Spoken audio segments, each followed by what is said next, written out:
Today, we delve into a true story from 1980, set in the heart of Tehran. Imagine a man tragically and brutally murdered within the walls of his own home. The police are onto a startling lead. Evidence points towards his own wife, entangled in a web of infidelity. But the burning question remains: how can the police prove her involvement? Stay tuned as we unravel this gripping tale. And remember, your engagement means a lot to us. So please, don't forget to subscribe, like, and leave your thoughts in the comments below. I'm eager to hear your perspective on this intriguing case. The Mystery of the Husband's Murder, written by Elham Ghoreishi. In the heart of a tranquil, upscale neighborhood of Tehran, the early 1980s air was thick with a mix of suspense and disbelief. The city, known for its bustling streets and vibrant culture, was now the backdrop of a grisly crime. A young man, barely in his 30s, was found murdered in his own home. The scene was chilling. Multiple hammer blows had ended his life, leaving a silent echo of violence in the otherwise peaceful home. The Tehran police, experienced yet unaccustomed to such brutality in this part of the city, arrived promptly. The lead investigator, Inspector Farhad, stepped through the doorway, his eyes scanning every detail. He was a seasoned officer, known for his meticulous approach and unwavering dedication to justice. The crime scene was untouched, preserved for investigation, a frozen tableau of the last moments of a life taken too soon. As Farhad surveyed the scene, his experienced eyes picked up on the subtle inconsistencies. The lack of forced entry suggested that the victim might have known his attacker. Personal items were scattered, hinting at a possible struggle, but something about it seemed off, as if staged. The body lay in the center of the living room, the hammer, a common household tool, still lying ominously close to the victim's head. "Photograph everything. I want a detailed sweep of this room," Farhad instructed his team, his voice steady but tinged with an underlying urgency. He knelt beside the body, observing the wounds. Each blow told a story: anger, perhaps a personal vendetta. The victim, identified as Arash, was a young entrepreneur, known in the neighborhood for his friendly demeanor and budding business acumen. His startup had recently gained significant traction, making this attack even more puzzling. Why would someone target Arash, a man seemingly without enemies? Farhad's thoughts were interrupted by the arrival of the forensic team. "We'll need fingerprints, and check for any hair or fabric samples," he directed, standing up and taking a last look at the scene before stepping outside. The neighborhood was abuzz with whispers and speculation. Arash was well liked, his sudden and violent departure from life leaving a void in the community. Farhad knew that in neighborhoods like this, secrets were well kept, but also that every window had eyes. Someone must have seen something. As the sun began to set, casting long shadows over the streets of Tehran, Inspector Farhad made his way to his car, his mind racing with questions. Who would want Arash dead? Was it a crime of passion, a business rivalry turned lethal, or something more sinister? The investigation was just beginning, and Farhad was determined to unravel the mystery. In the quiet of the evening, the city seemed to hold its breath, waiting for answers that only the inspector could uncover. When the murder of Arash shook the quiet neighborhood of Tehran, there was one witness who should have seen it all: his wife, Ida. She was at home when the crime occurred but claimed to have been in the shower, oblivious to the violent events unfolding just floors below. Ida's account was laced with shock and grief. "I came down from the bathroom, and there he was." Her voice trembled as she recounted the horrifying scene to Inspector Farhad. "He was covered in blood. His head. It was..." She couldn't finish her sentence, overcome by the memory of her husband's brutalized body.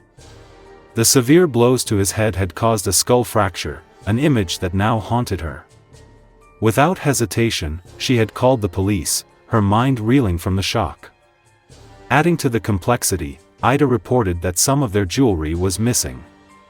To Farhad, this initially painted a picture of a robbery gone horribly wrong.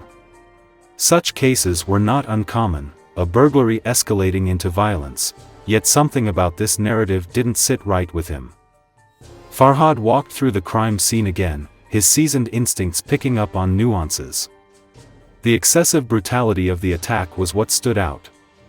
The repeated, forceful blows to Arasha's head suggested a deep-seated rage. It was the kind of anger that spoke more of personal vendetta than a mere robbery. The kind of emotion that erupted from years of bitterness or profound betrayal. As Farhad pondered this angle, he began to consider the possibility of an inside job. Was it possible that Ida, or someone they both knew, had a motive to harm Arash? Was the reported theft of jewelry an attempt to mislead the investigation?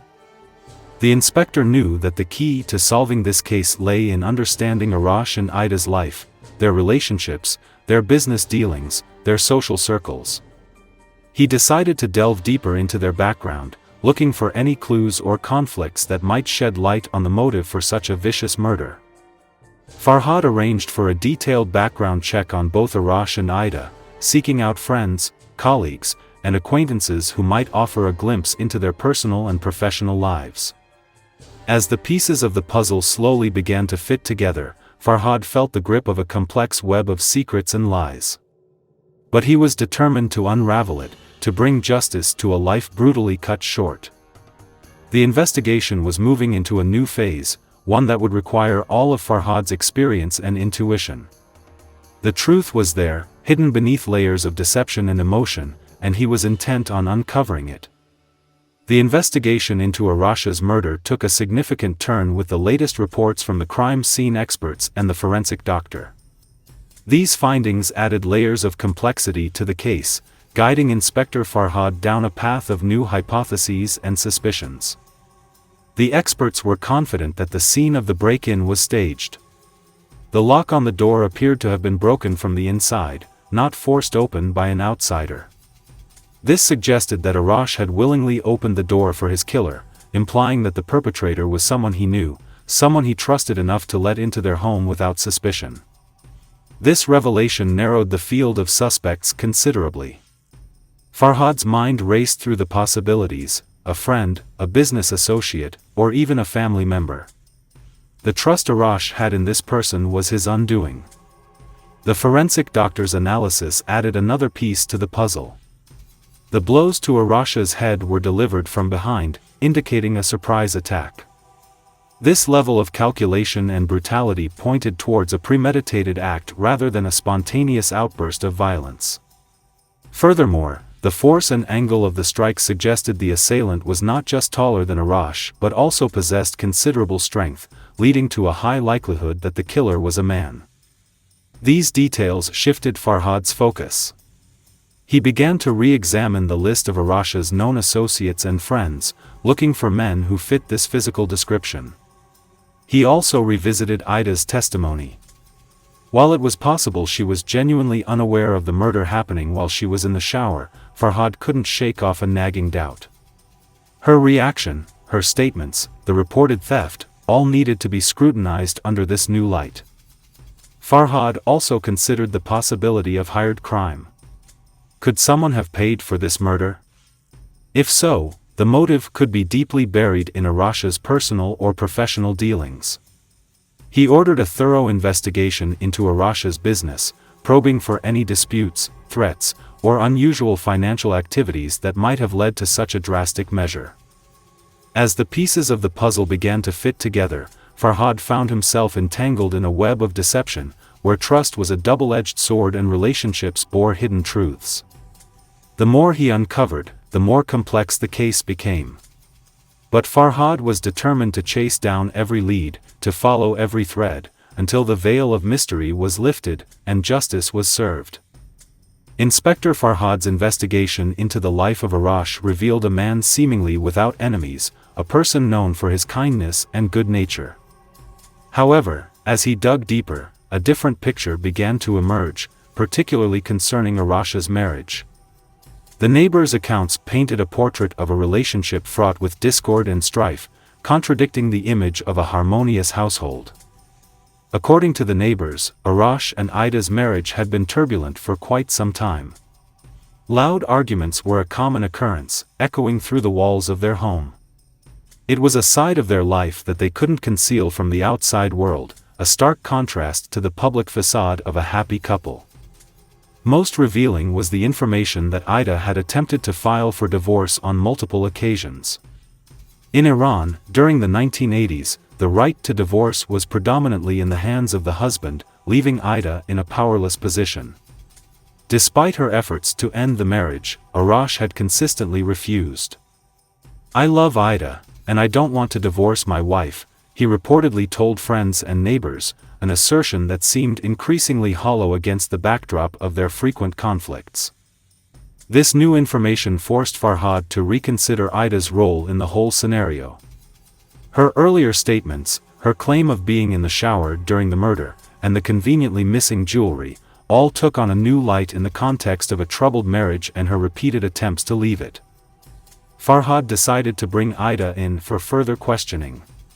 He needed to delve deeper into their marital issues, to understand the dynamics between her and Arash. It was crucial to determine whether these domestic troubles could have escalated to a point where murder seemed like the only way out for Ida. Meanwhile, Farhad also pursued other angles. He looked into anyone else who might have a motive stemming from the couple's marital discord. Could there have been a lover, a friend turned enemy, or even a family member who took sides, leading to fatal consequences? As Ida faced Inspector Farhad, her demeanor fluctuated between feigned calmness and outright rudeness. Her body language and tone betrayed an underlying tension, a mix of fear and defiance. Farhad, with years of experience in interrogations, noted these subtleties as he delved into her relationship with Arash. Ida couldn't deny the discord in their marriage, knowing that such a denial would conflict with the accounts of neighbors and make her appear untruthful.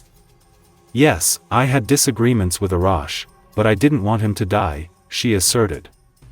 Her voice carried a mix of resignation and bitterness as she described their traditional marriage, one that she had grown to resent. "I tried so hard to get rid of him, but I couldn't," she admitted, her words painting a picture of a woman trapped in an unhappy union.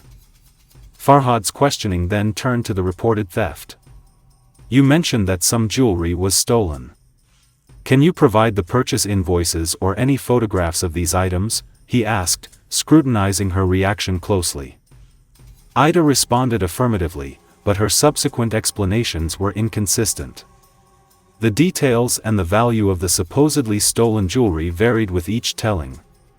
It was evident to Farhad that Ida was fabricating parts of her story, perhaps in an attempt to strengthen the robbery angle of the murder. Despite these inconsistencies, there was nothing concrete to directly link Ida to the murder. Her lies about the jewelry, while suspicious, were not definitive proof of her involvement in Arash's death. Farhad knew he needed more. A mere inconsistency wasn't enough to establish her guilt in a crime as severe as murder. As the interrogation concluded, Farhad was left pondering the various facets of the case. Ida's apparent dishonesty, her clear desire to end her marriage, and her presence in the house at the time of the murder made her a person of interest. However, Farhad was acutely aware that jumping to conclusions without solid evidence could lead to a miscarriage of justice. Determined to explore every angle, Farhad decided to intensify the investigation into their personal lives. He planned to interview friends, relatives, and business associates of both Arash and Ida. Every relationship, every interaction they had, could potentially lead to a clue that would unravel the mystery of Arash's brutal murder. The case was complex, but Farhad was committed to navigating its intricacies. Somewhere in the web of lies and truths, in the tangled interplay of personal relationships and hidden motives, lay the key to solving the murder.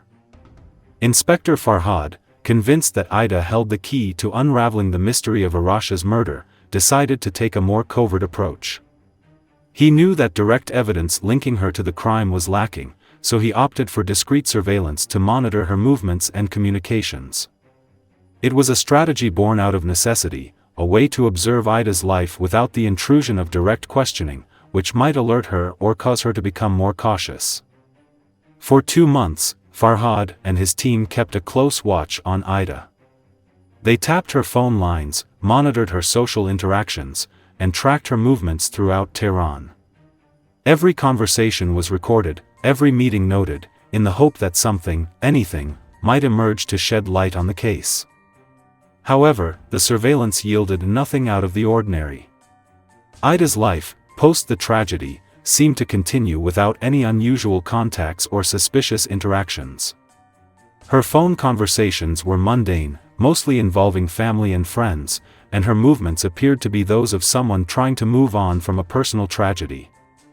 There were no clandestine meetings, no whispered secrets over the phone, nothing that indicated she was involved in her husband's murder or was communicating with someone who was.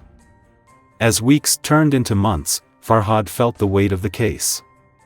The lack of progress was frustrating, but he knew that patience was a crucial component in investigations like this. He couldn't let his conviction about Ida's involvement cloud his judgment or hasten his actions. Every step had to be methodical, every lead pursued with diligence. Despite the dead end with the surveillance, Farhad remained determined.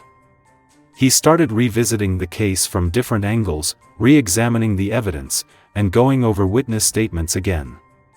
Perhaps there was something they had missed, a detail overlooked in the vast tapestry of information they had gathered. Farhad also expanded the scope of the investigation. He looked into Arasha's business dealings more deeply, considering the possibility of a professional rivalry or a disgruntled associate who might have had a motive for murder. He revisited the list of Arasha's friends and acquaintances, looking for anyone who might have been overlooked in the initial stages of the investigation. The case of Arasha's murder was like a complex puzzle, and Farhad knew that the solution lay in piecing together the myriad fragments of information they had gathered. It was a challenge he was determined to meet, driven by a steadfast commitment to uncovering the truth and bringing justice to a life so brutally taken. With the sighting of the sapphire ring on Ida's finger, a dormant case suddenly reignited. Inspector Farhad, previously battling frustration and the chilling prospect of the investigation turning cold, found new vigor. This unexpected observation provided a crucial lead, one that could potentially unravel the mystery of Arasha's murder. Following this chance encounter, Farhad's approach to the case intensified. He arranged for discreet surveillance on Ida, keen to gather more evidence before confronting her. His team worked diligently, collecting information and monitoring her activities, ensuring they did not alert her to their suspicions. The break in the case came sooner than expected. Farhad's team obtained clear photographic evidence of Ida wearing the sapphire ring on multiple occasions. This contradicted her previous claims of it being stolen on the night of Arasha's murder. Armed with this new evidence, Farhad summoned Ida for another round of questioning. Ida arrived at the station, unaware of the new development. Farhad began the interrogation by revisiting the details of the night of the murder, subtly leading the conversation towards the subject of the stolen jewelry. He observed her responses closely, looking for inconsistencies or signs of nervousness. Finally, he presented the photographs of her wearing the supposedly stolen ring. "Ida, can you explain why you were seen wearing the ring you reported as stolen?" Farhad asked, his voice steady but imbued with a seriousness that filled the room. Ida's reaction was one of shock, quickly morphing into a defensive posture. She fumbled for an explanation, her words betraying her anxiety. That's not the same ring," she stammered, but the lack of conviction in her voice was evident. Farhad pressed on, presenting the detailed analysis from the jewelry experts confirming the match. Faced with overwhelming evidence, Ida's facade began to crumble. Tears welled in her eyes as she realized the gravity of her situation. Under the pressure of Farhad's relentless questioning, Ida's story began to unravel. She confessed that the robbery was a fabrication, a desperate attempt to cover up the truth. The sapphire ring was never stolen, she had hidden it to lend credence to her story of a break-in gone wrong. However, despite this breakthrough, Ida maintained her innocence regarding the murder. She insisted that her actions were driven by fear and confusion in the aftermath of her husband's death. Farhad listened intently, weighing her words against the evidence at hand. While the revelation about the ring was significant, it did not conclusively prove her involvement in Arash's murder. Farhad, now convinced of Ida's involvement in some capacity and her propensity for deceit, devised a plan to elicit a reaction that might reveal more about her role in Arash's murder. He decided to use a strategic ruse, a common tactic in investigative work to pressure suspects into revealing information they might otherwise withhold. 2 days later, Farhad made a carefully planned call to Ida's house. "Mrs. Ida," he began in a measured tone, "we have some developments in your husband's case. The killer of Arash has been found and has confessed to the murder. We would like you to come to the police station tomorrow to provide some additional information and to hear the update." When Ida ended her phone call with Inspector Farhad, she was unaware that her subsequent actions would lead to a major breakthrough in the case. Unbeknownst to her, her phone was indeed being monitored by the police, a precaution Farhad had insisted on given the inconsistencies in her story. Ida, in a state of panic and confusion, immediately called a man named Jamshid. The conversation that followed was a revelation to Farhad and his team, who were listening in. "Jamshid, they've arrested someone," Ida said, her voice trembling with anxiety. "They're saying he confessed to Arash's murder. I don't know what to do." Jamshid's response was laced with worry. "Ida, we agreed to have no contact for 6 months. Why are you calling me? Your phone might be bugged," he cautioned her. Despite Jamshid's fears, Ida continued, "No, I'm sure we're safe. But I need to know, who do you think they've caught? What should I do?" Their conversation was a turning point. It not only confirmed a connection between Ida and Jamshid but also implied their involvement in Arash's murder. Acting swiftly, Farhad issued orders for the immediate arrest of both Ida and Jamshid. Within the hour, they were brought in for questioning. The sudden turn of events, the pressure of the interrogation, and the realization that their plan was unraveling, led to Jamshid's confession in the early hours. He admitted to murdering Arash, detailing how the plan was orchestrated. The motive, as it turned out, was rooted in a secret affair between Ida and Jamshid. They had been involved for over a year, and Arash's refusal to divorce Ida had become an insurmountable obstacle for them. In a desperate bid to be together, they plotted Arash's murder, staging it to look like a robbery. Ida, despite her earlier denials, was complicit in the plan. Her role had been to establish an alibi and mislead the investigation by reporting the fake robbery. The discovery of the sapphire ring and her inconsistent stories had unraveled their carefully laid plans. With Jamshid's confession and the mounting evidence, Farhad finally had the pieces of the puzzle. The case of Arash's murder, which had once seemed like an unsolvable mystery, had come to a close. Justice would be served, and the truth, however dark and twisted, had come to light. Farhad felt a mix of relief and somberness as he processed the events. The case had taken its toll, but in the end, his perseverance and dedication had led to the unraveling of a plot driven by betrayal and desperation. The end. Elham Ghoreishi. Thank you for listening. If you enjoyed this story, please consider subscribing and giving it a like. Your support means a lot. Thank you.